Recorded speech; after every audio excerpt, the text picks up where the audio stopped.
बाबु मिलन घले हुनुहुन्छ है। मिलन घलेले पहिले हामीसँग यहाँ ट्रेनिङसँगै गरेको र उहाँले रोजगारको लागि हङकङ जानुभयो अरे। हङकङ गएपछि उहाँले हामीलाई सम्झेर यो ग्लोब हामीलाई ल्याइदिएको छ। उहाँले के भन्नुभयो भने यो ग्लोब गुरुको लागि मेरो तर्फबाट गिफ्ट मलाई उहाँले प्रेजेन्ट गर्नुभयो है। अब उहाँले प्रेजेन्ट गर्नुहुन्छ है, उहाँले मलाई प्रेजेन्ट गरेको हो है। तर यो हाम्रै ट्रेनिङको लागि है, यो यहीँ ट्रेनिङ गर्ने हो, यहीँ नै राख्छ, यहीँ ट्रेनिङ गर्छ है। उहाँले सम्झेर हामीलाई दिएको यति माया गरेर यो तोहफा ल्याइदिएको छ।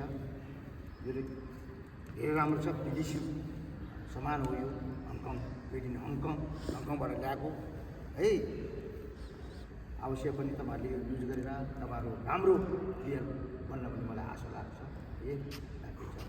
र बनेको पनि छ हाम्रो प्लेयरहरू राम्रो, र सबै धेरैजना मान्छेहरूले पनि हामीलाई दिइरहेको छ। यो सिमो गुरुङ यहीँ छ, सिमो गुरुङ पनि हामीलाई धेरै मद्दत गर्नुभएको छ है सामानको यति भन्दै